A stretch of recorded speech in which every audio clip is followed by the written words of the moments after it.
Donald Trump's trade war is in full motion once again.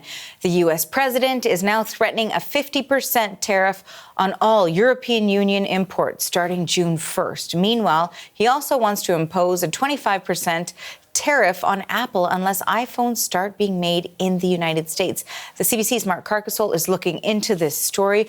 What is the latest on the trade war front? Arthi, I hope you didn't think that the trade war cooled by any chance. Nope, never. Just like that old movie line, right? Just when you thought we were out, they pull us right back in. And so Donald Trump is issuing a set of threats again over Truth Social. It's important to note these are just threats. These aren't things he's actively saying he's going to implement, possibly, trade war tactics. But let's bring you the latest on what he's threatening, particularly first off with the European Union. He issued a tweet earlier today saying, quote, "The European Union, which was formed for the primary purpose of taking advantage of the United States on trade, has been very difficult to deal with." He says, "Our discussions with them are going nowhere. Therefore, I am recommending a straight 50% tariff on the European Union starting on June 1st. There is no tariff if the product is built or manufactured in the United States.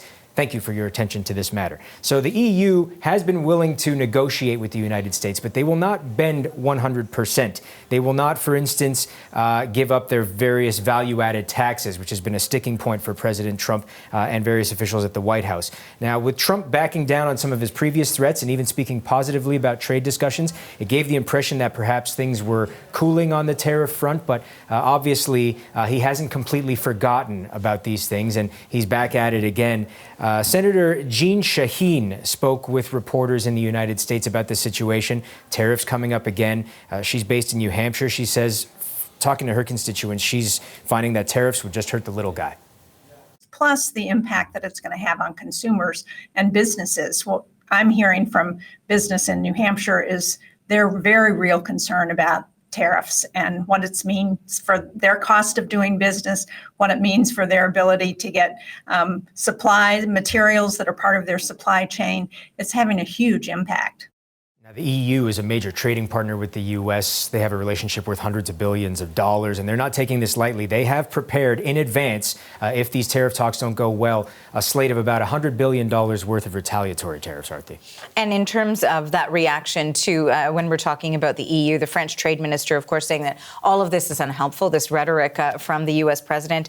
And to your point, on social media, they say we are maintaining the same line, de-escalation, but we are ready to respond. So that is very much sort of in play as you're monitoring that. How are the markets reacting to all of this news? Well, in addition to the threat against Apple of 25% tariffs if they don't build in the U.S. instead of India, there's just an overall bad reaction on the markets.